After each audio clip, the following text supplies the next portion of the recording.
Now we will hear from Callie Juliette. She is a clinical genetic counselor who received her bachelor's degree in biology at the University of Wisconsin-La Crosse in 2014, and she then received her master's degree in genetic counseling through the University of Colorado. Callie works at the Children's Minnesota as a contracted provider for Gillette Children's Specialty Healthcare within the neurology and neuromuscular department, seeing patients with complex medical needs. Her primary role is to meet with patients to discuss family history information and genetic testing recommendations, help healthcare providers order and interpret genetic testing, and educate and support families when they receive a new genetic diagnosis. So thank you for being here, Kaylee. I'll turn it over to you. So thank you very much, Nicole. I'm excited to be here today. Again, my name is Callie Juliette. I work as a genetic counselor at Gillette Children's Specialty Healthcare. And today I'm here to talk about genetic testing. What is it all about? Help provide kind of just a basic understanding about genetic testing, kind of the ins and outs of results, and how to get genetic testing. So here's just a brief overview about what I'll be talking about today.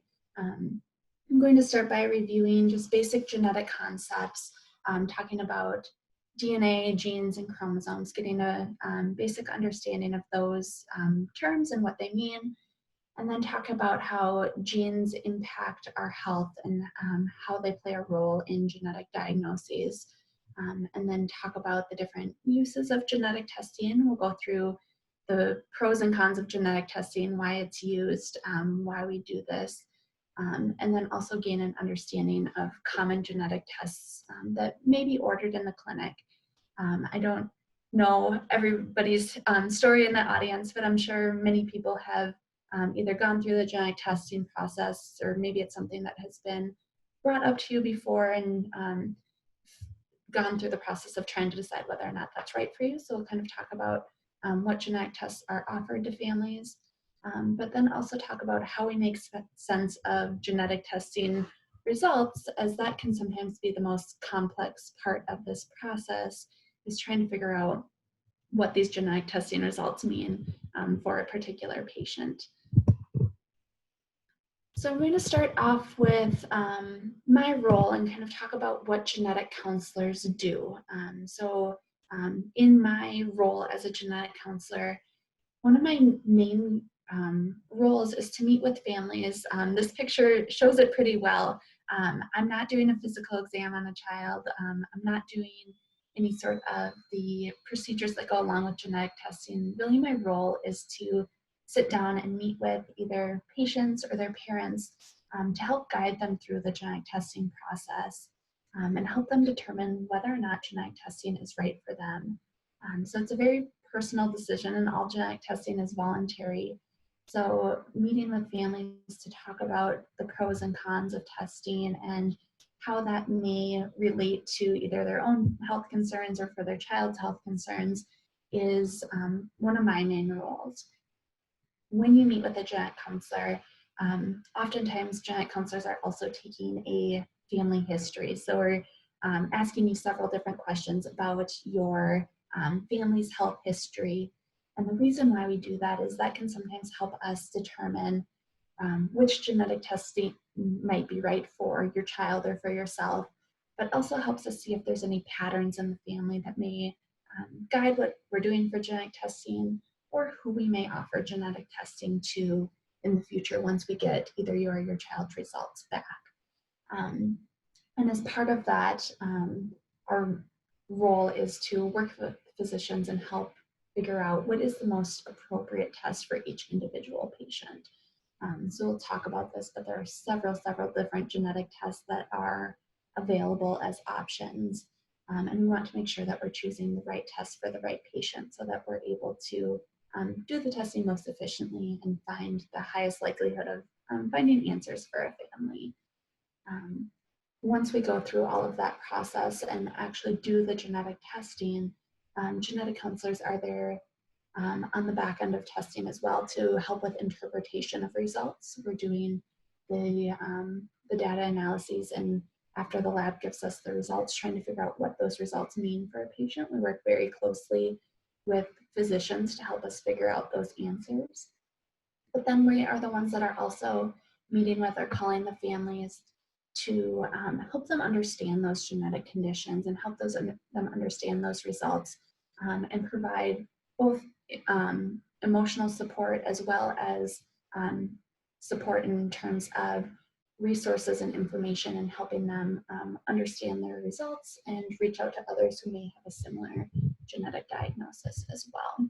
So it's a pretty multifaceted role, and my role working primarily in a pediatric clinic, but also in an adult clinic, may be different than other genetic counselors' roles as well. So there are genetic counselors who work primarily in prenatal settings, so working with women who are pregnant and looking to see what their genetic risks are for their unborn child. There are genetic counselors who work in laboratories. There are genetic counselors that work with patients who have cancer diagnoses. So genetic counselors can work in a very wide range of settings. This just happens to be my setting and the setting that I'll focus on today, just based on the intended audience. So talking about what is genetic testing? Genetic testing is a medical test that looks specifically at a patient's DNA, looking to see if there's any genetic changes there that may be causing a genetic condition. So genetic testing is something that's typically brought up when a patient has multiple different symptoms and we don't know why they have those symptoms. So doing testing on their DNA is primarily used to help answer that question, why, or why do I have these symptoms? There are, like I said, lots of different genetic tests available. There's about 20,000 genes that are known in the human genome at this point in time. But that is always growing. It's estimated that we only know about what 1% to 2% of our genetic information does. So there is a lot of room for growth and a lot of learning that we still need to do with genetics. But right now there's 28,000 known genes that account for about 16,000 different genetic conditions. And with all of those different genes and conditions, there's about 77,000 different genetic tests available. So that's where genetic counselors come in, is trying to figure out, of those 77,000 genetic tests, what is the best test for this particular patient? And that's just based on either what genes we think may be playing a role, what specific technology we need to be looking at that gene with, or potentially how many genes we want to include in that testing. So as I said, genetic testing, it's always voluntary. It's a very personal and complex decision about whether or not you want to be tested. So I will be walking through in this presentation what are the uses for it, what might be the pros or the reasons why you want to move forward with genetic testing, versus what are those limitations and those risks, and why you may choose not to do that for either yourself or for your child. But I want to start off today just talking about what we call the central dogma of genetics, and that's just taking from the very basic cell and determining how genetic changes end up causing health concerns in individuals. So as you may be aware, our bodies are made up of trillions and trillions of cells. Our cells can include, if you can see my pointer, there's many different organelles within those cells that all have very important jobs. But where I want to focus is the nucleus, and the nucleus is where all of our DNA or all of our genetic information is stored.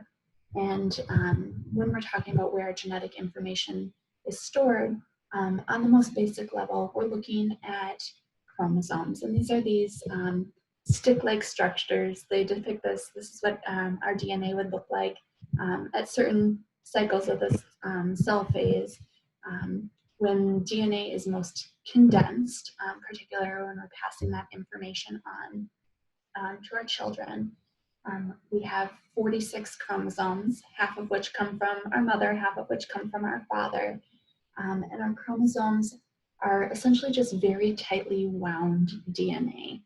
So it's very much condensed in this form, and that is just to make it easier to pass on, and it keeps it in a more organized structure. when we take those chromosomes and we stretch them out and to get these strands of DNA, that's when you get this double helix structure that many people are very familiar with. That's how DNA is usually portrayed when you see pictures of it, is this wound up double helix structure. And that is what our DNA looks like at its most basic form. When we're talking about our DNA is critical in controlling how our body forms, how our body functions. It is the basis of life. It determines how our body's formed in utero, but also as we get older, how each of one of those cells is functioning in our body and controlling the maintenance and upkeep of our body as we get older. And the way that it does this is through our genes. Genes are essentially just a small segment of DNA that provides instructions on how to make a protein. So when we're thinking about our DNA, all of our DNA is important, but really when we're doing genetic testing and thinking about genetic disease, we're thinking about changes to these smaller sections of DNA that are called genes.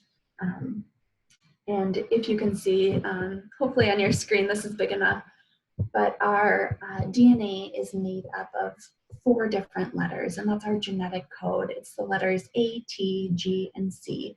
And those are just the molecules that are holding the DNA together, but that is what is known as our genetic sequence, or our genetic makeup or instructions, is the different sequence of letters that make up different genes.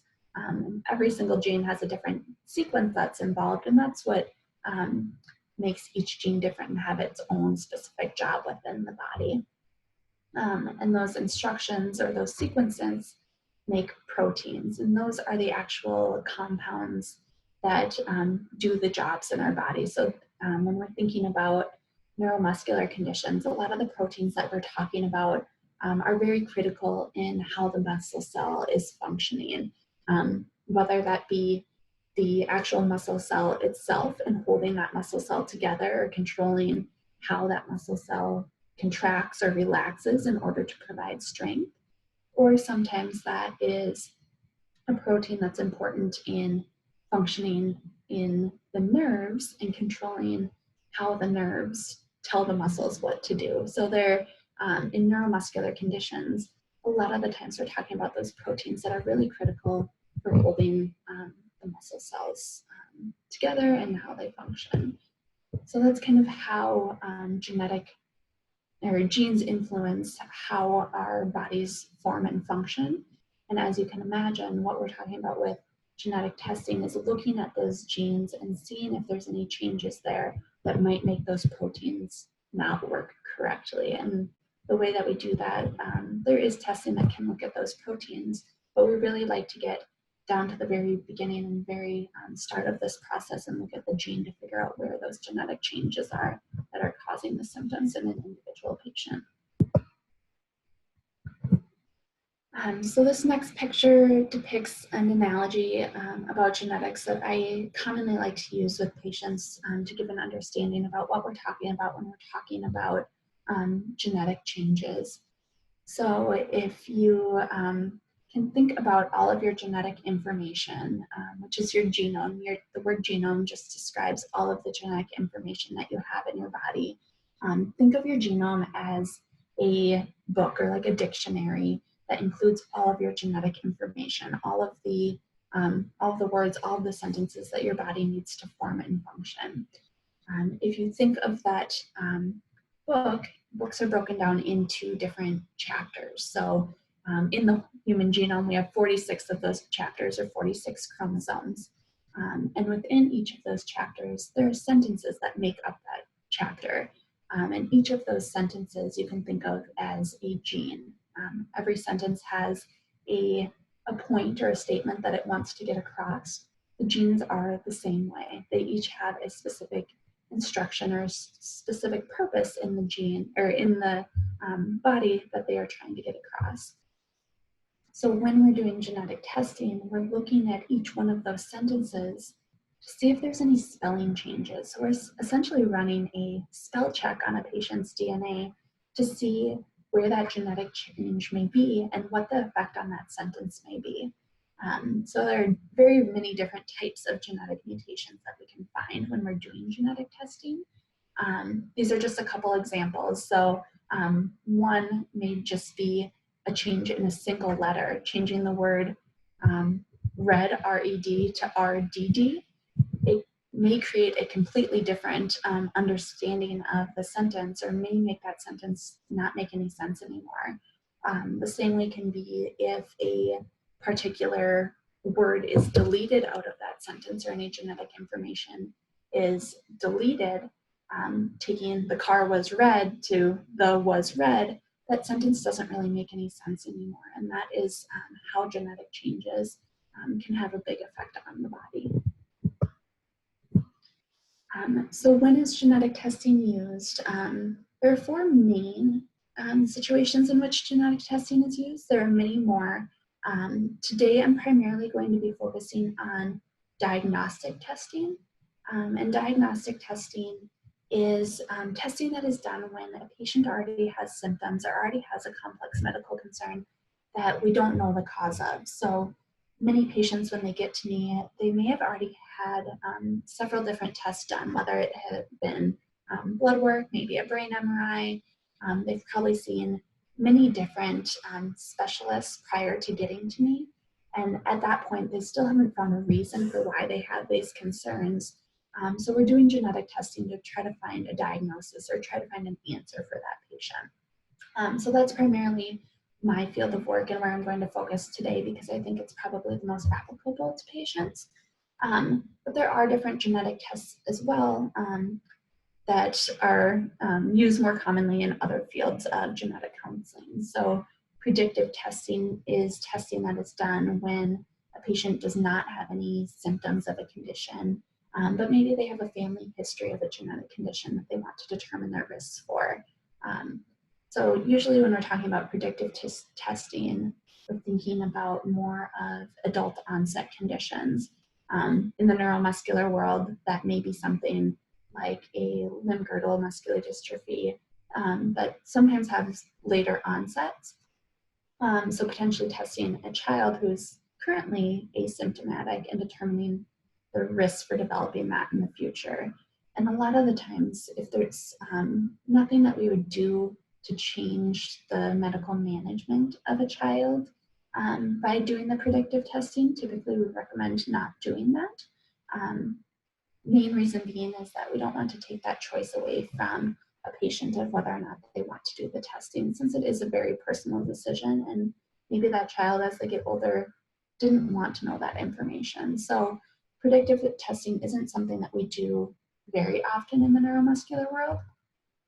It's usually used more for things like hereditary breast cancer, hereditary colon cancer, those types of things where if a patient was found to be at a risk based on their genetic information for breast cancer, they'd be doing things like mammograms earlier and more often than somebody who has no family history. So predictive testing is used more often in other fields of genetic counseling.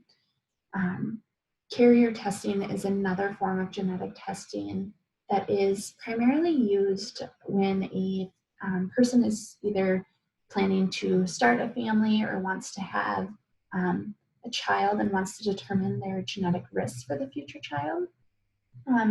Carrier testing is something that's often done if a family has already had a child who has a genetic condition, or maybe they have a genetic condition themselves and want to do carrier testing for their partner. But typically there's some sort of indicator for doing carrier testing before establishing a pregnancy. But there is kind of general population carrier screening too that may be based on ethnicity or just patient interest too. It's something that frequently more through like a OBGYN clinic, you would be able to get carrier testing for if it's something that you're interested in.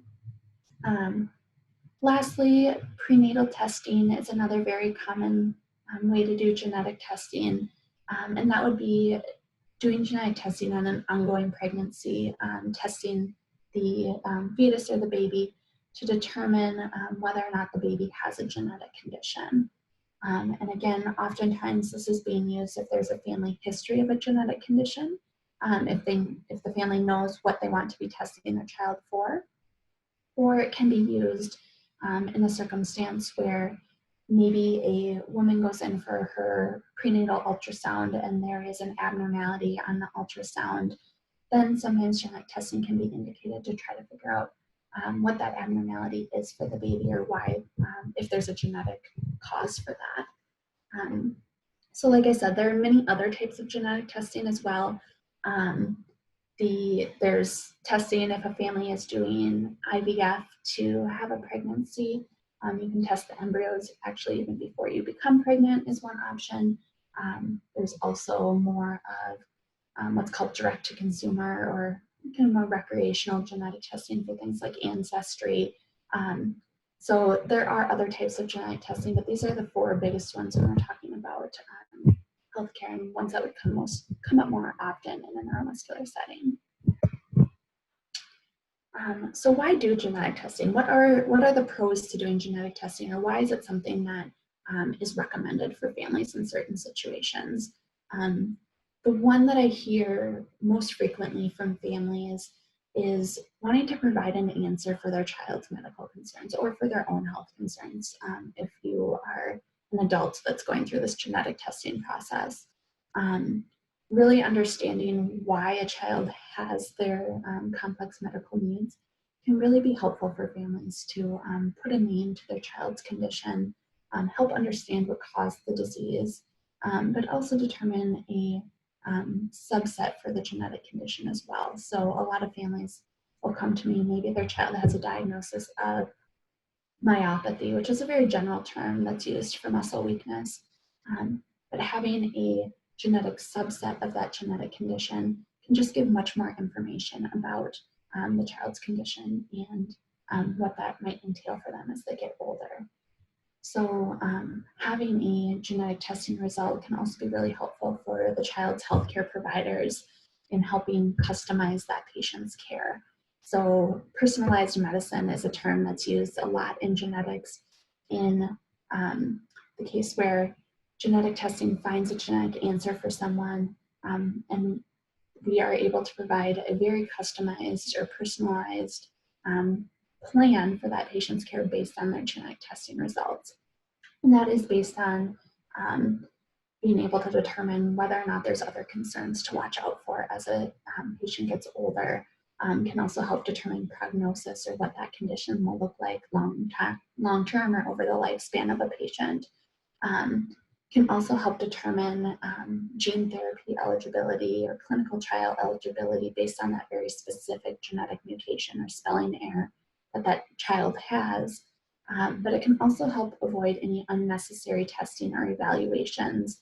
In the neuromuscular world, we're thinking a lot about doing genetic testing prior to more invasive procedures like a muscle biopsy or an EMG, which would be much more uncomfortable for a patient versus doing, say, a cheek swab for doing genetic testing. So previously, when we were thinking about finding a genetic diagnosis for patients, we would start with the muscle biopsy and then do genetics later on. That has kind of flipped now that we are learning more about genetics, and we're able to get a lot of genetic information off of a single test potentially. So avoiding those unnecessary testing or evaluations can be very helpful for families too.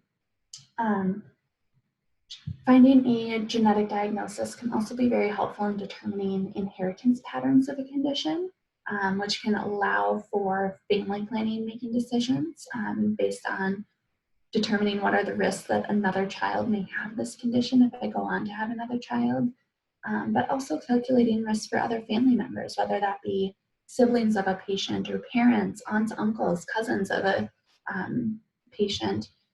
Genetics is really family medicine, and by doing genetic testing, you may not be only helping yourself or your child, but it may have implications, good or bad, for other family members as well.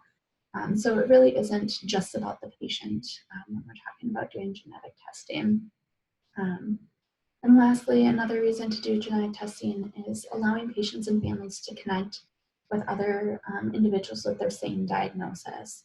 So having a child with a complex medical need can be very isolating sometimes, and you may feel like you're completely alone because you don't know any other families who have a child who has the same condition as your child, or you don't know any other individuals who are going through the same medical concerns as you are. So having that genetic diagnosis can sometimes allow for creating community or creating that opportunity to connect with others, to help patients and families feel not as alone through this journey. So as you can see, there are many reasons to do genetic testing. Every family and every patient has a different reason for why genetic testing is something that they're interested in or not interested in, but these are just a few reasons to consider genetic testing for yourself or for a patient. So how is genetic testing performed? Genetic testing is ordered by a healthcare provider. So the first step is to meet with your healthcare provider to ask about genetic testing. It can be done on either a blood sample or a saliva sample. Both are just as accurate. Blood is usually preferred because we're able to get more DNA off of it easier, but saliva is something that we've been doing more and more, especially with COVID, making it easier for patients to not have to come into the clinic. And we get just as accurate of results off of saliva. So that can be a possibility, but not for every genetic test. A sample is then sent to the laboratory and the DNA is analyzed for different genetic changes. Genetic testing does take quite a while. It is quite a lengthy process, unfortunately. Average waiting time is about 4 to 6 weeks for results, but depending on the size of the genetic test that you're having done, it may take 3 to 4 months to get results back too. So it really depends on the test. That's just kind of an average length of result time. But the report is then given to your healthcare provider, and your healthcare provider will go through the results, come up with a plan for the patient, determine exactly what those results mean, and then either sit down or give a phone call to talk about those results and let you know what that plan is. So in terms of risks and limitations to genetic testing, there are very few physical risks to genetic testing. Those might just be associated with the actual blood draw process. But more of the risks to genetic testing come in the form of emotional, social, and financial risks. So the biggest one being emotional.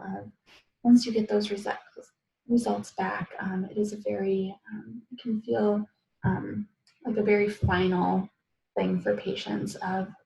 Sometimes you feel relief for getting those answers, but at the same time, there can be anger and guilt and stress and fear that go along with getting those results. So that's definitely something to think about as you're going through the process of what might these results mean for me? How will I react, or how will this have an impact on my emotional health or my family's emotional health if we get these results? There are also social implications within the family, whether that be revealing information about family members who may not want to have known their genetic information, or family tensions due to blame and guilt that goes along with that. There are also financial implications, whether that be the cost of the testing or implications of genetic discrimination. And I'm going to go into that in more detail in a later slide as well. So in terms of limitations, there is no one genetic test that tests for every genetic condition. So if you're doing genetic testing, it comes back negative or normal, it may be that maybe we weren't testing for the right gene. Maybe that the gene that's playing a role in your health condition hasn't been discovered yet. Or maybe you have a condition that is not genetic in nature, therefore your genetic testing will come back negative. So there are many limitations in that genetic testing does not always come back showing a diagnosis. Depending on the condition, those rates for finding a positive diagnosis range anywhere from 20% to 80%, but not everybody gets a genetic diagnosis when they do genetic testing. We may only be able to provide a limited amount of genetic information about a condition, and that is just because genetic conditions are very, very rare. Sometimes we are finding that a patient has a genetic condition that maybe only 4 other people in the world have. And with that, we're not able to give a lot of information about what that condition looks like. Just there's not a lot of data out there, and that happens fairly frequently. Also, genetic testing results don't provide us with a crystal ball. We're able to give you some information about what that condition is or what it may look like, but we won't be able to predict with 100% accuracy when a patient will show symptoms, how severe those symptoms may be, or how the disorder is going to progress as they get older. And also, there are not personalized treatments for every single genetic condition. So we may find an answer for a patient, but unfortunately it may not change their direct medical care at that time, which can sometimes be frustrating for families if you go through this genetic testing process and it still doesn't change what we may be doing for their child or for their own medical care. So again, there are many types of genetic testing. The process that I like to go through, what I like to keep in mind when choosing a genetic test for a patient is you need to do the right test for the right patient at the right time. So these are four of the more common genetic tests. There, again, are many, many different ways to look at DNA. The most basic is a single gene test. We're testing for one gene at one time. And this is used when a patient's symptoms are very specific. So for conditions like Duchenne muscular dystrophy or SMA, there's one gene that causes each of those conditions and the symptoms are pretty specific. So in those circumstances, if that's a suspected diagnosis, you may just do one gene at a time.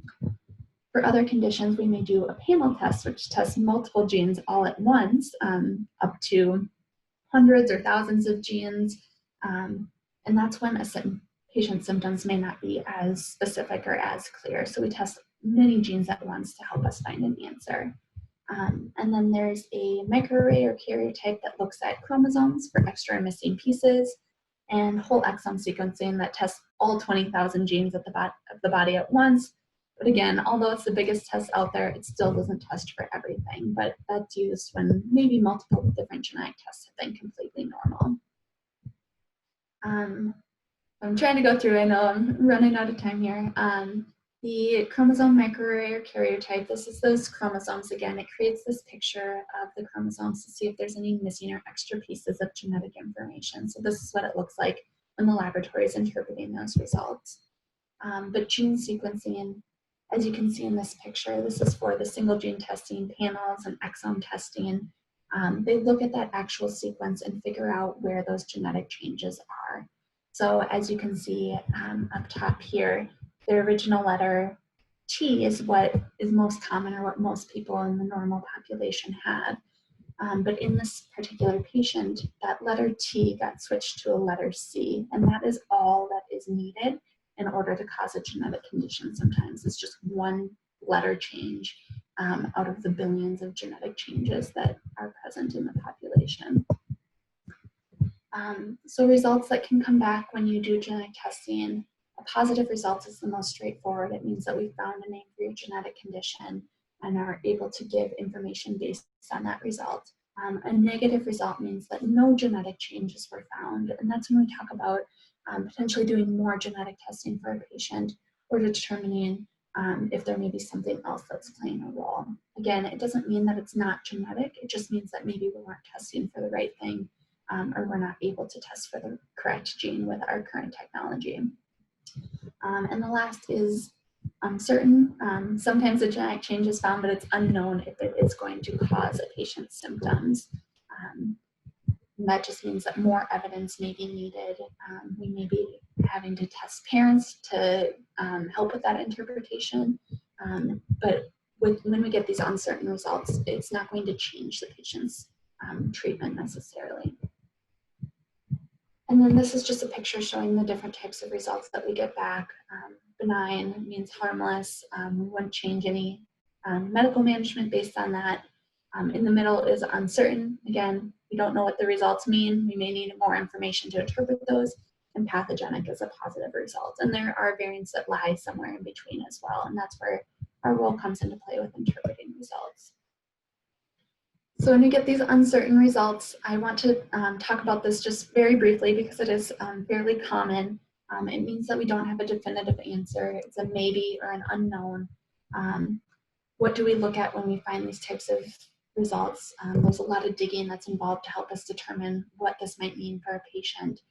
We look at different databases. We look on how this may affect the protein, what symptoms are expected with the condition. Does that match with our patient? We may look at testing parents to help us figure out how this was interpreted or how this was inherited and see if that gives us any information on what that change might mean. Or there may be additional investigations that we need to do. Maybe we need to do a muscle biopsy to help us interpret those results. So these types of answers, unfortunately, are very common, but we have to do a lot of information digging to figure out what they may mean. And we may end up just concluding that we don't know what it means. We need just more time and more evidence to figure out exactly what that means. So a lot of the times when we get these types of results, my answer to families is keep in touch, follow up every year or so, and these may be reclassified as we get more information over time. About 80% of these end up being harmless, so a lot of the times we're not putting too much weight on these, but it's something that we have had these reclassified or more is learned over time, and they end up being a patient's answer. So again, genetics is always evolving. There's new genes being constantly discovered, new tests being developed, old results might be interpreted in a new way, and more information may be learned about a specific condition. So genetics is always changing, so we always recommend that if you haven't seen a genetic counselor for your patient or your child's condition for a while, checking in every year or so may be helpful in order to just determine what is known at this point. Genetic discrimination, again, there's laws in place that are protecting you from losing your medical insurance and your job being impacted if you work for a larger company.